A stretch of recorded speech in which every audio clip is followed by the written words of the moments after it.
Broadcasting live from the Doomsday Bunker is the Anime Club. Welcome back, everybody.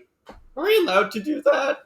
Are we worried? Yeah, we're allowed to do that. I mean, all it's going to do is give everybody a real good indication on what day this is recorded. when we're recording this.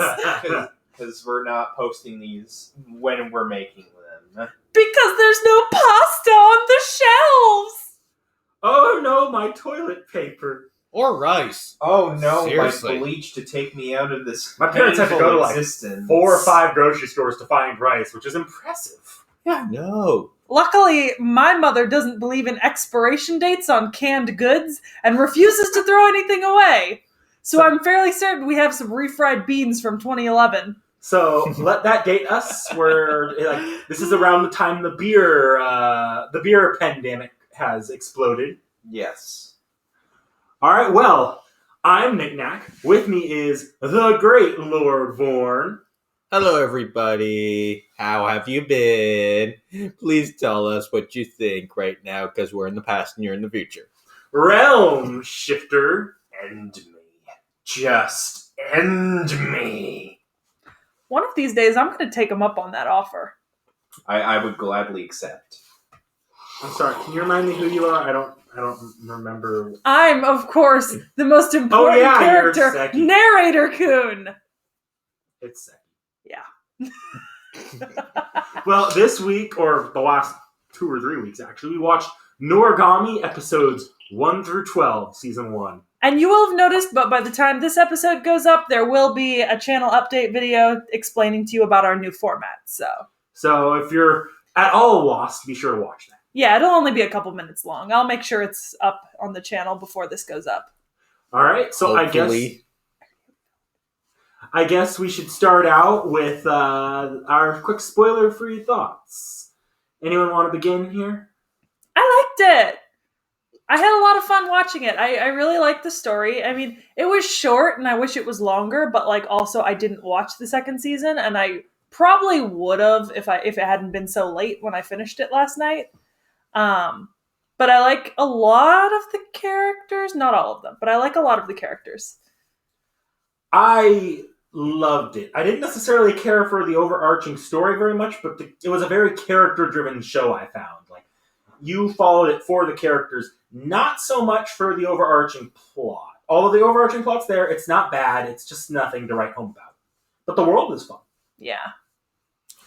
For me, it's a very nice casual watching kind of a show. Because, the first 2 episodes are, a little, this is okay, this is nice. It's not something you, would want to seriously get into. But, later on, it's a bit better. It's very monster of the week, and you say it's not something you casually want to get into, but that is every show I watch. Hey, this Realm is true, Malter. Trash! Realm Shifter? It's overall, I like it enough. It's a bit edgy 5me in some places, but I can deal with that. And I do actually like some of the development of some of the other aspects of the series, mainly to do with some of the powers that are explored in the show that I'll get into, because I feel like it ties into some of the theming as well. So I'll save it for the theming section. But generally, I do actually like this, and I think I'll be looking forward to season 2 if this gets put into the hat as well. I thought the designs were very, very, very well done, I think. Yeah. The monster designs, I was like, oh, that's actually kind of creepy. I actually love the monster designs. I thought they were so cute. Okay, there are a couple in there that are like, oh. They're all adorable. You remember that tiny little cat? Yes! Oh, The little That was one I bitty know kitty! Seki was the one I was thinking about when she was saying they were adorable. The little bitty kitty! Although it would eat your soul if it had the chance I to. am totally okay with that. 10 out of 10, take my soul. Become an adorable itty bitty kitty. Actually, if they take your soul, they're more likely to grow and become the grotesque. Become a big bitty kitty. Nee. And then they'll probably be killed by one of the gods. Well, fuck the gods. Anyway. Oh, yeah, right. You don't wish for exam time to make sure you don't fail. I do good during exam time, excuse you. Says the person who was panicking about how badly she did on a midterm a few days ago. Fuck Fuck you. Fuck you. I still have not gotten that graded yet, and my anxiety is getting higher and higher every day. Well, pray to a god. Pray to the god of learning. Yeah. Or hear me out here. You could pray to those gods that will kill someone for you and have them kill someone. Rebel-san! But that will get into spoilers. We're Yes. still in spoiler free. Yes. Well then, would you guys want to move on to what we think of the animation here? Yeah. Actually, when was this made? Ooh. The second season came out in 2015, so this was made between 2011 and 2013. Siri, when was Noragami the anime made? Fuck you, Siri. I found this on the web. 2013! I was right. Yes. Anyways, so 2013. Yeah. You know what? So I mentioned this to Nick Knack, but this whole show really reminded me of like a slightly edgier version of this manga that I read, and I watched the anime for it a couple years back. Called the manga was called Kami-sama Hajimemashite, and the anime is called Kami-sama Kiss, and it's very similar, both in art style and in the kind of general plot. Except this is obviously a little bit darker. Yeah, I actually had a very similar thing going on when I was watching it, because I found that it was very similar in setting, not necessarily in plot or style, to like probably one of my favorite video games, if not my favorite video game of all time, The World Ends With You. Yeah. Hmm. I mean, I liked the animation and stuff. That like this is what I qualify as like, this is like good slice of life animation for me. Like this is the kind of show like Nura or like Kami-sama Kiss that, I watch and I have no issues with the way it's drawn, the way it's animated. Nothing sticks out to me as like terrible, but it also doesn't stand out in terms of the art style. It doesn't have like a very distinctive art style. It's just very similar to a lot of other things I've seen from the same time period in the same general genre. I think this is when you start seeing a lot more of the... Because when you look at anime from here onward, you start to get a lot of what anime looks like now. Like, there's very clearly a style that's going on at this point that you didn't necessarily... Like, you look at some of the older anime, like early 2000s and 90s, compare like Code Geass to... what's another Full Metal. Yeah. Very different styles. That's what I mean. Like, because you know me, I watch a lot of big shows, and the big shows tend to have a particular style that defines them. So for me, all these like smaller shows tend to like blend together a little. But like I said, it didn't stand out in a bad way, and it didn't stand out necessarily in an outstanding way. So for me, the animation it's there. I have no issues with it, but it's not a masterpiece in any way, and it isn't unique. Which isn't necessarily... It doesn't have to be, No. I don't think. No. It's very rare a show comes along and you're like, oh, Yeah. with animation. Exactly. I will say, the fight scenes were pretty fluid. I did actually enjoy the fight scenes when they were happening. I liked the scenes that referenced back to an earlier era. Those I felt were really well done. The comic scenes were really nice, also with the expressions on the face of the character and also how they acted them out as well. Oh yeah, I like some of this stuff. So one thing that actually I found interesting, because I knew that this was originally a manga, so I went to... Because when I originally first saw this, which was like, actually I think back close to when it started airing, I went to look up the manga, and the style was a bit different from like the anime to the manga. So like the manga had a bit more... I don't really know how to describe it. It was just a bit different from the anime, how it's drawn. Like the anime is like what you said. It's a bit more general and kind of almost plain, but there's a lot of coloring to it. But you know what? I get what you mean there, because I've had a similar experience with another show I liked, is that the anime tends to be a little bit more generic. But when you look at the manga itself does actually have like something distinct to it. And that happens a lot because like manga artists are never the same. So mangas tend to be a lot more distinct in terms of art style, and you can notice the smaller changes much better. But animes, I think starting in around 2010, kind of started moving towards like a general look depending on genre. Art style. Yeah, which isn't it's not a bad thing. I mean, I'm just saying that like I get what you mean about the manga being Right. slightly different. And like mainly like some of like the characters, well, more specifically Hiyori, she looks quite different in the manga than she does in the anime. Yeah. We've seen this happen before. Like I took a quick ancillary look at the Classroom of the Elite manga, and the art style for that is night and day. Yeah. Oh yeah. So no, I think that's a general thing that just tends to happen. Yeah, and I think we see more of it as we've come into this like 4 seasons of anime, a lot more anime coming out that are along the same genre lines, is that a lot of genres are getting homogenized in some way. Like I've noticed it with sports anime, sports anime have started to, rather than being fairly diverse like they were like pre-2000 or early 2000s, there's kind of like 2 art styles for sports anime now. The over-muscled and the like lean, kind of free-looking characters. And there isn't really a third anymore. My favorite example of this is, have you guys heard of the A1 face? Yes.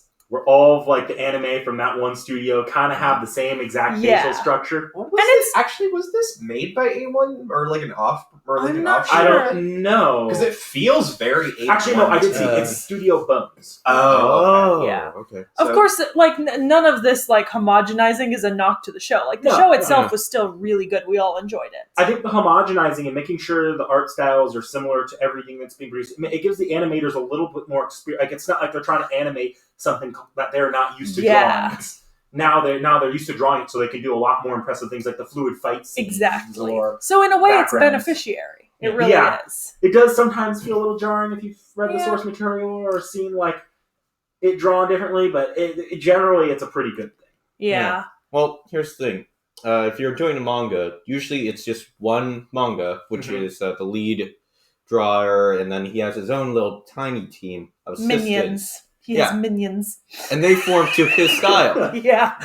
Minions have to do what their lord and master tells them. Yeah. I will say, though, I love the opening song. Oh, it's yeah. super so catchy. Nice. Yeah. I listened to this actually before I even remembered listening to the actual anime itself, rather. So, I suppose I should clarify. I had this song in my music playlist before I even finished watching this show. So we as a group watch a lot of anime theme song challenges, and the Noragami and the Noragami Arigato, which is the 2nd season theme songs, come up in a lot of them, and it's really distinctive, and I always really liked it, but I'd never seen the anime.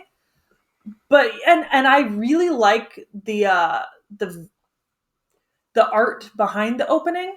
Because it's done in like a black and white with shading, but then they use like primary colors to pop and enhance not entire characters, but certain parts of them. Specifically and it makes, the eyes, usually. Yeah, or like a single piece of their clothing, usually the inside lining of like a jacket that you can see. And it makes for a really interesting opening like sequence of art. If I may, can I introduce a new mini segment? Oh boy. The Don't Sue Us Dad a cappella segment. Oh God! Oh no! I was not going to go along with that. Not in this. It's really catchy. The fact that we can like kind of sing out the beginning bars. I could do more. Yeah. Yeah. No, this is a really good. Like the song is very, very catchy. Yeah, and that's really rare because Nick Nack and I pretty rarely agree on anime opening songs. We have very different tastes. Oh, I'm going to go off from Nikki over here. So my favorite thing, and this happened like before I watched, like we had pulled the anime from the hat, but we hadn't yet I hadn't yet sat down and realized, like thought about it and realized that was the theme song. I was humming it like just lying in bed before watching the show, and I was like, gosh, that's a really good song. I should try to remember which anime this is and watch it. Lo and behold, that was the anime we just pulled.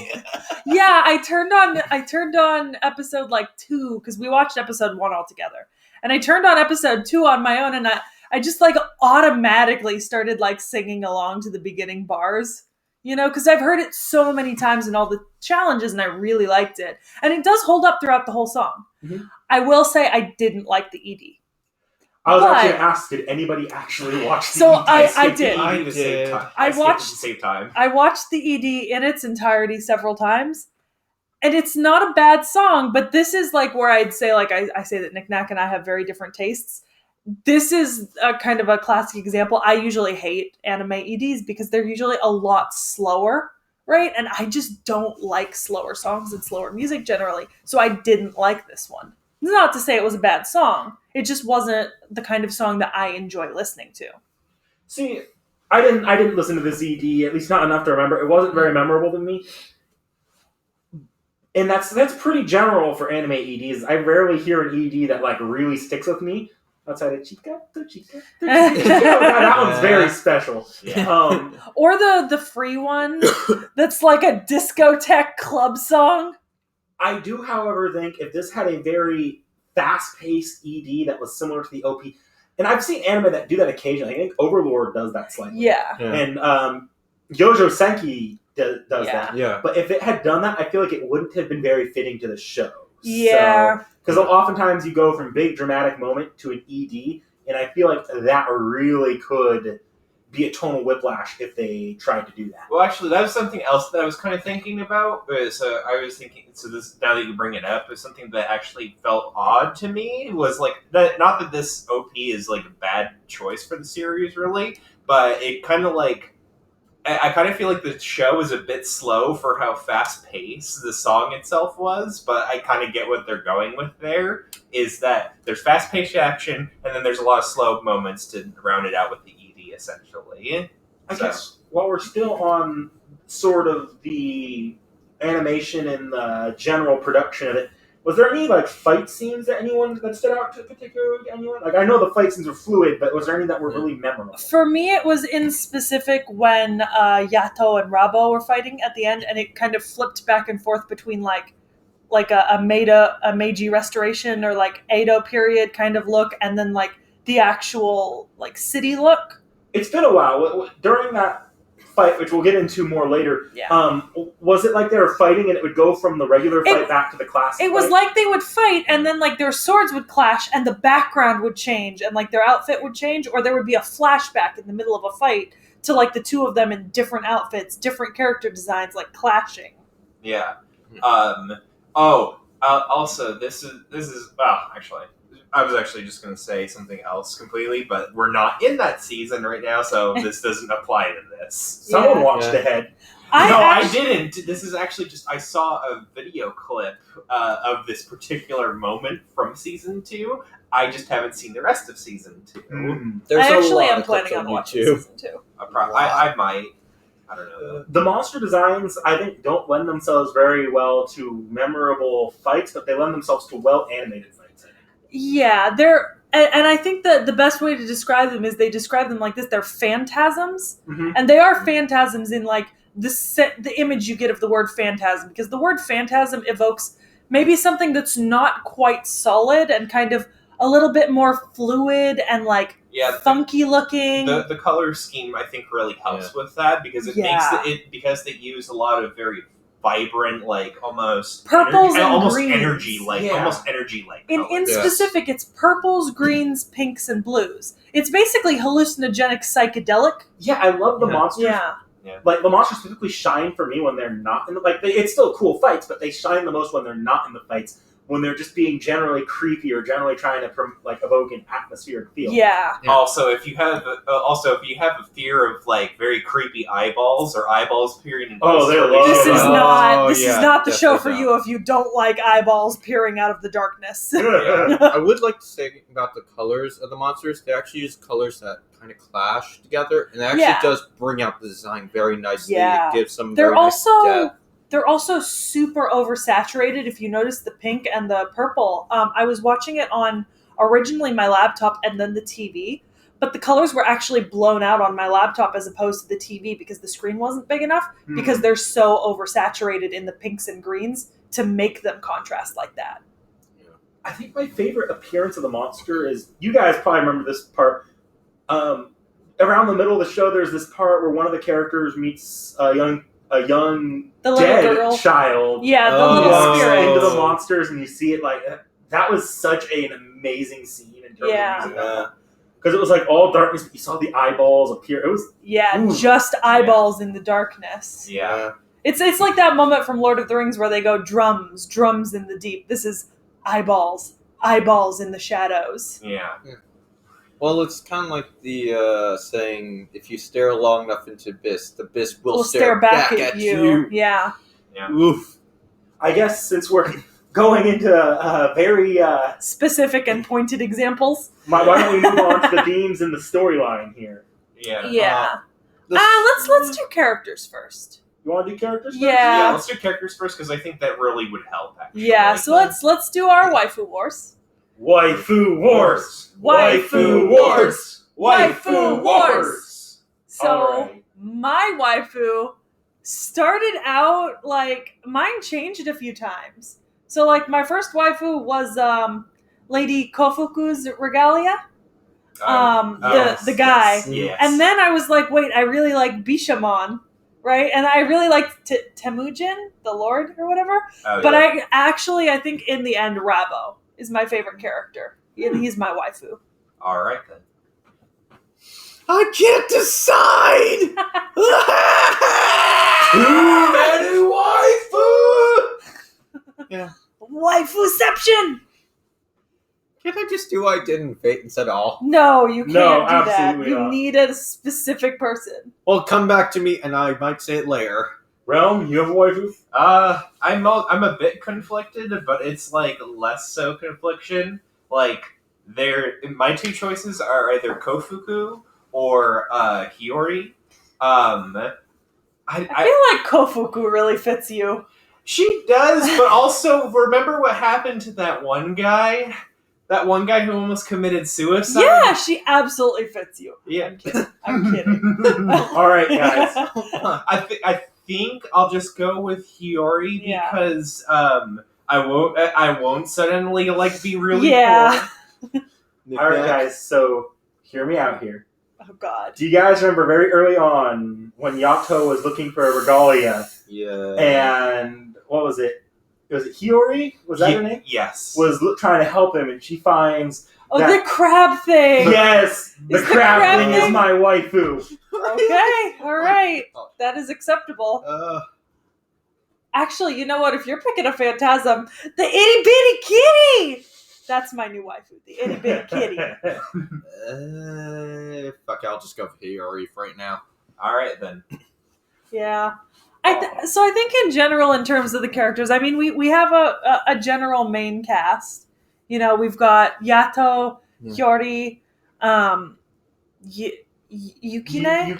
Yukine. Yeah. And then kind of as side characters coming in and out, we've got Bishamon, Rabo, Lady Kofuku and her Yeah. regalia. There's the old regalia of Yato's. Oh, Oh. Nora. Yeah. Nora. And then there's the other one that went to Lord Temujin and Lord Temujin himself.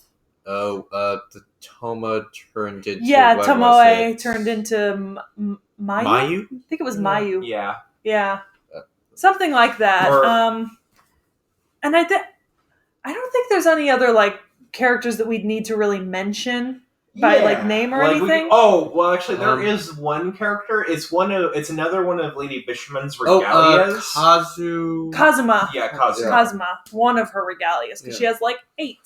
Well, it's Well, not no, the she has lion. more than that. Oh yeah, I'm just saying, like we saw like 8 of The them. best Yeah. regalia is clearly the lion. Oh, for sure. Absolutely. 10 out of 10. Oh. My favorite character was actually probably Yukine. I don't know Yeah, if you guys- I agree. Like after like the whole arc with him, he was definitely my favorite character by the end of it. Like, and this might seem weird, I found him to be a very relatable character, except more on a thematic level than like an actual Like an actual personal level. Yeah. Like he's very thematically relatable I in that think- aspect. I don't know. I really liked. I mean, my 2 favorite characters were Lady Kofuku and her regalia, who I cannot remember the name of for the life of me. Daifuku? No, it was Daifuku? Abisu. No, that was one of her titles. Either way, like the 2 He's of the guy them. who tackled or who attacked Yato when Yeah. he started being all lovey-dovey with Lady Yeah. Koki. Yeah, but the two of them I think were my favorite, and I think it was because they were more of a comedic influence on the show, Yeah. like overall. Hey, Nick Nack, you said that you liked the line. Doesn't he kind of remind you of like the recreator story detective guy? Well, but that's another show for another time. It's I think. Aslan, yo! This is the place that the door opened to! Okay, let's not call him Aslan because Aslan is Jesus. So we don't want to make that comparison. Oh my. Okay. Gosh, all lions have to be Aslan. You fucking racist. Exactly. No. Exactly. But I don't know, I liked the characters in general. I felt that all of the characters had pretty good like designs, right? And they were fairly distinct from one another, Yeah. right? The designs didn't at any point seem ill-fitting. Yeah. They were all very, good for the particular character or the particular thing they were doing. Mm. I mean, they were all well designed as well. Like nothing was like weird or out. Like why would that happen? I'm gonna be honest here, though. I think my favorite character personality trait is the fact that Hiyori's favorite dude is like this ugly as fuck, like ultimate wrestler dude, Oh, and she's yes. like fully willing to like pull out ultimate wrestling moves on phantasms. I will say I like Hiyori's design when she was in her like half phantasm mode. Yeah, But I do wish she had a little bit more to do in the story outside of be outside of like in trouble or to find someone to save. I get why well, she I mean, didn't, she- but- I okay. felt like they could have played more off the whole cat tail. Cat Yeah. always lands on their feet. I kind of do wish that Hiyori did have a bit more of a role. Like she does, like she's not like some characters where they're just like completely like a damsel in distress type character. Yeah. But she's also like not quite as like active in the story, despite being one of the main characters that we follow throughout the show. Mhm. Yeah, and she's Yeah. arguably much more active in the beginning,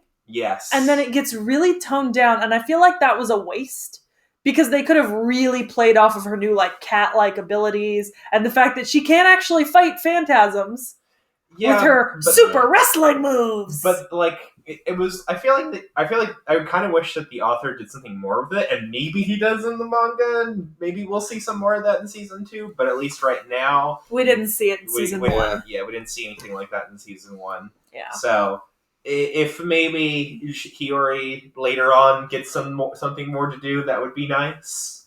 I mean, I have a feeling she will. Yeah. Because I think if she was just going to be like as useless as she is near the end of the first season, all offense intended. I mean, because she is fairly useless for a couple of episodes, yeah, I feel like they wouldn't have continued making her a main character in season 2, right. and it appears that she is from the art I've seen. And also I think she will actually have more as well is because of how she managed to regain her memories despite her memories being quote unquote destroyed Yeah. at the last episode there. Yeah. So I guess on that note, do we want to move into storyline? I think, themes? yeah. yeah, I think I want to bring this up because I mentioned this to Nick Nack yesterday when I was watching it. And I think there's a really interesting commentary in the show. It's specific in a moment. It was near the beginning where Yato, Lord Temujin, asks him to, go prevent this like suicide by like killing these monsters. And Yato just kind of goes, well, if they've already made that decision, they can't go on. They can't be regalia. Like, they're Yeah. never going to come back fully. So, like, it's useless. Just let them die. It's their choice, right? But and I mean, I get the way that, like, phantasms work kind of is they're like psychic leeches, like in the back of your head, constantly whispering. They're that terrible voice at the back of your head telling you horrible things. But at the same time, that's interesting that he would say that. yeah. Because it isn't really them making that decision. Not entirely. At least not in Well- within the context of this world. It seems a little bit. This is not them making that decision. This is an outside influence causing. The other thing though is I don't think they presented him as being right there, just pessimistic. No, they didn't. Yeah. And I mean, I see that. But, we also have that moment where it's near the end where that one boy is advancing on the other one with an X-Acto knife Mm-hmm. to, like, kill him. And he's like, and he overcomes the voice in his head, right? He, like, overcomes the phantom. Yeah. And, like, Yato's just, like, chilling above him. He's like, oh, I was ready to pour some holy water on it if he actually got that far. But, like, I'm glad he beat it. Yeah. You know? Yeah. Like, Yato himself, and I get it because, and I mean, spoilers, but he's the god of calamity, right? He's Or a god of war. a god of Yeah. calamity. He's a god of war. I get why he would be more, what's the word? Cold-hearted? Yeah, like, I get why he would be more cold-hearted, but I feel like they spent a lot of time in the first couple episodes trying to paint him as, like, this genuinely altruistic, like, nice guy who's doing things. I think that's more so trying to, like, be in his theme, because this was also discussed, or this is more so one of the things that Rabo said at the last episode, is that because they are gods of calamity, they are always fated to be forgotten, because the wills of or the emotions of humanity are fleeting and fickle, so they will always be forgotten. So I think what Yato's main goal is to not be forgotten as a god of calamity, but instead to repaint himself as a god that isn't a god of calamity. Yeah. So That's fair. I mean, I just thought that was, like, something interesting to bring up. I mean, this show does actually talk about some pretty heavy concepts, Yeah. regarding suicide and, like, wanting to kill other people. And also, like, what regalias are in nature, being dead people but weren't corrupted. Like, they were people that died early deaths, but not because of outside influences. They were just unfortunate accidents, essentially. Yeah. Well, The maybe phantasms didn't prey on them. They didn't They die. didn't die. They weren't- weren't influenced to kill themselves. Yeah. Like, this was just an actual unfortunate accident. Yeah. It's funny because Yato will always preach like he doesn't feel that he should be helping, but then he'll actually help them anyways. Like with Yukine, it's like is the prime example. He's like if they make these decisions, there's no saving them. Yet he holds on to Yukine up to the point where he dies. But also, okay. when he first gets Yukine, he sees Yeah. that, like, series of, like, memories Mhm. from Yukine's life. And I think, like, at no point is Yato ever painted as, like, he has emotions. Like, he feels sympathy, that kind of thing. And so I think that's more a tribute to the fact that, like, he obviously got some sense of, like, how unfortunate or what happened in Yukine's life. And I think that was less of, more of just a sense of, like, this kid needs someone. Well, Yeah, he needs someone to he can call a friend, essentially, because he Yeah. never got that because he died so young. So Yeah. And this ties into more of his theming, but actually, Yeah. But to quote what Nick Nack said, or to comment on what it said, or on what he said, there was actually something that Yato, I think, said after the purification ritual of Yukine that said that there was actually a reason that he was worth holding on to, because he has something in him that's actually worthwhile, but that's not touched on in this season, really, Yeah. other than Yeah. that one minor comment. So it's something that'll likely either be explored in season 2 when we get to it. I mean, we see other hints of it, like him being able to make that barrier so strong on his first try, Right. being able to snip the bonds. So I think it is all building up to something in Yeah. terms of Yukine's history and stuff. Right. But we won't see it till season 2, so it's kind of irrelevant almost. So, Yeah. Seki, I know you've read this. Were you getting a Ring of Gyges vibe from Yukine's thematic story, like character arc? Yeah, a little bit. It was very Ring of Gyges. For those of you that don't know, it's a kind of it's a philosophical question. Like, if you could be invisible, what would you do? Like, some people will answer, oh, well, I'd shoplift. Some people will say, oh, well, I'd walk around naked, Some people would say, oh, I'd sneak onto planes to travel. But, like, you're still making a moral decision to do something that's unethical if you make a bad decision. But if you don't, are you really taking advantage of, like, this thing that's been given to you? Like, I know when it was first asked to me, I think my answer was, yeah, I'd walk around not wearing pants without getting yelled at by my dad. Because pants are the devil. The devil incarnate, and they are terrible, and I hate them. But, like, the teacher who read it to us in high school for me, her answer was, I'd shoplift. I'd walk into stores, pick out what I wanted, and take it with me because and her reasoning for it was it's unfair that prices are as high as they are for the quality of clothes, and given what I've paid at certain stores for the amount of clothes I've gotten from there, I wouldn't feel bad about taking more items from them that I wanted. Hmm. So it's a moral kind of ethical question and conundrum. Yeah. And I found that Yukine's story, character arc, really tackled this.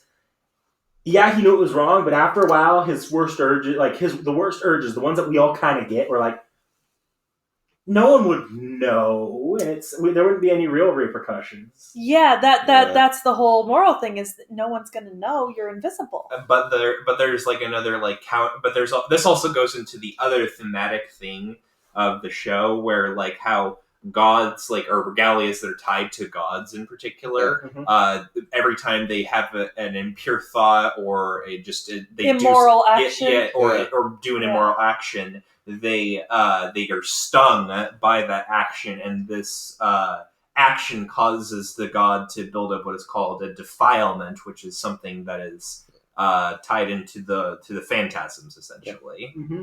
Yeah. So, and that leads into the purification part of Yukine, where he almost becomes completely a phantom, and Yato almost dies, but he's able to be redeemed thanks to the help of Hiyori and Yato in the end by him realizing his misdeeds and their eventual and his eventual understanding. Yeah, if a tree falls in the forest, do you hear it?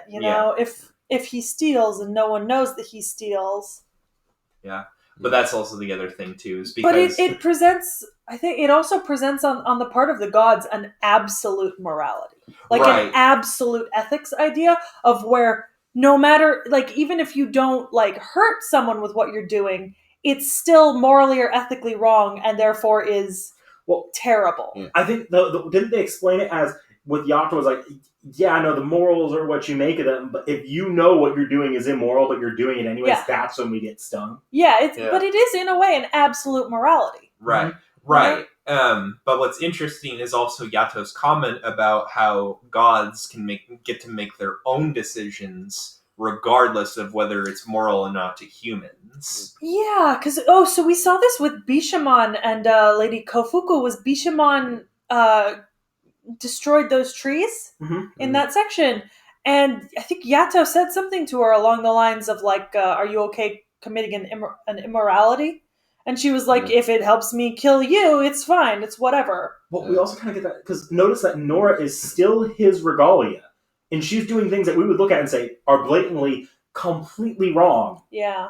Yet he's not getting stung at all for what she's doing. Yeah. Well, I think they specifically said it's the guilt of them doing that gets it's your own. It's your own mental. So it clearly means that Nora herself is psychotic because she doesn't feel any guilt or remorse for her actions. Sociopathic. Yeah, she's sociopathic. Yeah. Whereas Yukine actively knew what he was doing is wrong, which is the only reason he was able to go back and repent for that. Yeah. Whereas that's probably one of the reasons why Yato actually despises Nora, because he probably, my guess is that he actually used her in the time of that old school period. I think the Meiji era. Yeah, the Meiji era. I want to say it's probably not the Meiji era. It's probably set in either the Ashikaga era or basically just Edo. some old era. Yeah. Basically, it's a while. I'm taking Asian Civ right now, so I want to be specific about it. Right. But I'd be willing to bet it takes place around the time of Oda Nobunaga, which is the Momochi Azuchi period. Exactly. Yeah. But yeah, I'd probably date this back to Nobunaga, which would from the look of around the 1500s, 15 to 1600s, because the Tokugawa shogunate began in the 1600s. So we're saying 500 Yato's years? about 500 then? Well, no, he was older. I mean, he's a god of war. He's been around for longer than that. Because I think what they're trying to show us is that's the point where he realizes that gods of calamity were forgotten, and he goes crazy just trying to fulfill every request to be remembered. So presumably he's been around long before that, but that was kind of his breaking point of I don't want to be forgotten. Right. Then he does something irreprehensible, and then we see him today. Yeah. Yeah. I think I'd say that that's what I thought the progression of his character was, like, over time. Actually, this is something else interesting now that I think about it. So, this is like brought up by Yabo, I think, also during the last episode or whatever, roughly, where he's like, that girl is what's keeping him tied to this world, and I think that's more so and that's actually more so a comment back to this, where he's keeping Yato is mainly keeping her around because it's a way for humanity essentially to remember him, because it keeps him tied between what's called the far shore and the near shore more closely than as he was before, he met her, essentially, where while he was still there, no one really knew who he was. Yeah. Yeah. I don't know. I think it's really interesting. I mentioned this to Nick Knack when I was watching it, but I would have really liked to have, and this is the problem I think with 12-episode shows or things that are short, was I would have really liked a whole 4 to 5 episode arc going back to this time where he commits this terrible deed, after going crazy, just fulfilling all killing requests. So that's the thing is, But that would only really happen in a longer show, and I understand that. except it is a bit of it is a show that is stretching out longer. It's just not finished all the way where the manga is. And but I I also don't think they're going to go back to that point, since they've already done the Rabo storyline. In season 2, they're not going to go back to that him versus Rabo as gods of war kind of thing. They're going to tackle a new issue. No, because remember, Bishima wants to kill him for a reason. I think they might come back to that. Yeah, but that'll be separate from the Rabo reason. Yeah. So, I don't know. I mean, we'll see. We'll see. I am planning on watching season 2. So I definitely will probably put this back in the hat. This is a very nice one, but I'm trying to push for our stuff right now. So yeah, so it's not a good enough to be a priority. Yeah, but it's good enough to definitely be something that we're probably all gonna watch the second season of in the future. Yeah. Yes. Anyone notice any animeisms in this series? There were a couple. I actually thought that it did a pretty good job of not falling into really stereotypical ones. Yeah. I think obviously when she's like, would you like to come sleep with me? And he's like, oh, blush, want to unbutton her shirt, obviously that's kind of. But that was more so also, I think, a bit of kind of development on Yukine's part as well, because that was that was part of his descent down to him eventually corrupting Yato. I will say she took his admitting to having done that very well. Yeah. But also, Hiyori has been noted to be very pure and innocent, so that's another thing. I will say, I think that they do a really good job taking any animeisms that are in the show and feeding them into the plot. Actually making, because that moment, when he unbuttons the shirt, blushes when she invites him to sleep with her. Yeah, it's kind of an animeism, but it's also a part of his character development. Mm-hmm. So I think they've done a really good job of that. I think maybe my favorite animeism is when Lord Temujin is taunting him with the 1,000 yen note, and he's got his bottle of coins. Vorn, slap me with $100. Yeah. I already did it. Unless you want to make that promise again. Yeah, I don't know. I mean, I think we're not gonna find a whole lot of just useless tropes or animeisms. There was never a point where it felt like it got in the way of the plot, at least. Yeah. There was a gratuitous shower scene for Hiyori. We did see her mostly naked showering. Yeah. As long as there's no nips in it. I didn't really care so much for those kind of scenes right there. They just kind of felt a bit natural in the grand scheme of the series overall. Well, that's what I mean. Is it wasn't as jarring as the same shower scene in Fate, but it still felt just a little off. Yeah. To me, I felt like they could have done without her being naked. She could have had that crisis dressed. Unlike Fate, though, I never felt like it was supposed to, you're supposed to see a full frontal nude shot.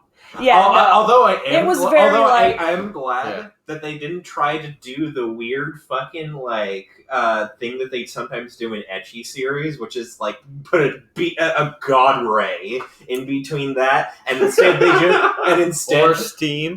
or steam, and instead they just instead they just remove any kind of genitalia that is considered sexual. Yeah. So there's that. So, anyways. Oh, I do want to say one thing. During Yukine arc, we heard Yaba say regalias are just tools, or at least one of the gods say Yeah. that. And it really does show you, like, how regalia are considered within the god world, and also what they kind of really are. Right. So, yeah. They're means to an end. They are. But what's interesting Dead is about dead. the regalia, I think, is more so like how kind of almost useless some of the gods are without the regalias. Because they are in essentially a harmony. They can't really like be without each other. Like But- there can't be a regalia without a god with a master. Although you could be temporarily disowned. So I But- I haven't read the manga, obviously, Mm-hmm.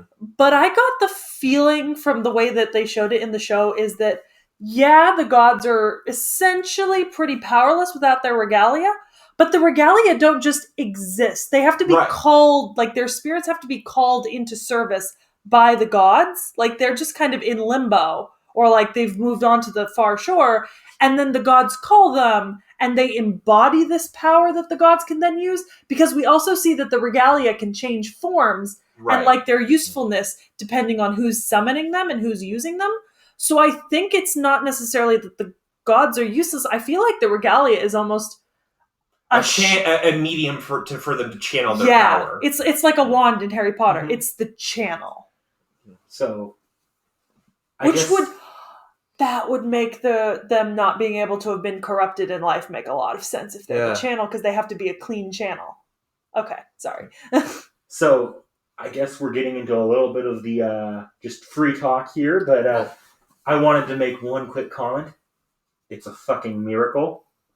We all went into a show blind and came out liking it for the most part. Yeah. There you go. That's pretty impressive. I mean, the last time we all liked a show was Overlord, Yeah. and I was the only one blind on Overlord. Yep. Yeah. I mean, there were shows we went into and we were like, it was okay. Yeah, but Yeah. there wasn't anything that we liked. That Yeah. like all four of This us. has enough. Yeah. I think that unlike some of those other shows, though, that this one has enough like meat and history in it and behind its like themes and whatnot that it's interesting for all of us. I think. So, Yeah. that's nice. Although I just want to go back. This isn't really an anime-ism, but more so like a movie / TV tropism. Mhm. Was I think Yato's character, where it was I forget what the trope was called, but it was like something jokester hidden badass. something Oh like yeah, that. crouching moron, Yeah. hidden badass. Yeah. That's what it's called. It's crouching moron, hidden badass. Yeah. That's kind of like what Yato. That's my favorite Because trope. that's what Yato is. Yeah, he is, yeah. He's the crouching. That's moron. always the favorite. Yeah. Yeah. And you know what? I think that is a perfectly fine trope. It is Yeah. a trope, but I feel like generally it's a well-used trope. Yeah. Because it's pretty universal. Like you could call a lot of characters that trope in particular. The trope, when it's done well, is done really well. Yeah. Oh, how you're talking about regalias and them being pure form. I think that's the reason why they don't have memories. Because remember with the little girl, as soon as Yukine said her mom's not coming back, she started to change. Yeah. So that's probably the reason why the regalias aren't allowed to have their own memories. And that's maybe the reason why Yato sees his memories. Because Yato is supposed to keep them and to use them to, Yeah.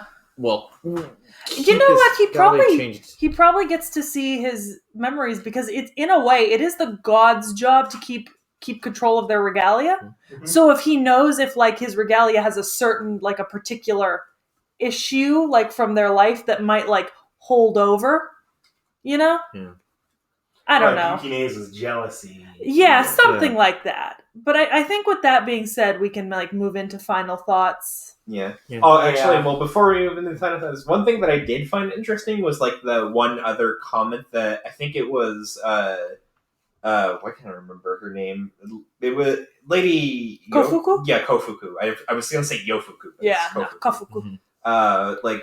Her regalia made. I think it was her regalia made a comment how only other regalias can judge the sins of other regalias when they're doing the purification ritual, and that's why they needed the 3 regalias in Yeah. order to do the ritual. That's why they needed Kazuma. Yeah. Yeah, because, well, they are humans. The gods aren't humans at all. So they have to judge the sins of the other regalias. Actually, that kind of makes me wonder, what are technically gods? Are they just a collective belief or thoughts that forms into a yes, human? roughly. They're just like the So- manifestations of wishes from humanity. Yeah.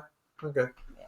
All right, guys. So going into final thoughts here, Saki, did you want to get us started? I liked it. I like the theming. I like the character designs. I certainly like the opening. I genuinely don't think I have like an overarching complaint. It's a really good, like well-made manga and anime. I'd recommend it if you like, or an urban fantasy setting for sure. All right, Realm. I generally did like this one as well. There's a lot of meat in the entire theming and story itself, so I give it a 5 yen coin out of a Yato face. All right, Born. Well, this is a very nice story. The characters are very nicely developed. We do actually see some backstory. We don't see all of them being fully developed yet, but I kind of do hope that we will see that more in season 2. And I feel definitely in the manga they are probably fully developed by now. I don't know. I haven't read the manga. The comedy's nice. I feel there are a couple of plot holes in there. One scene, Yato has bought some colored markers, and like a whole bunch of them. And well, we have a friend. She's an artist. We know how much those markers cost, don't they? That's a lot of money right there. And Yato's complaining about being poor. Now you're nitpicking. Yeah. Well, this is actually very nice. So I give this 8.3 or 5 out of 10. With a very good recommendation. You should go watch this. This definitely is something that I feel will fit with most people's taste.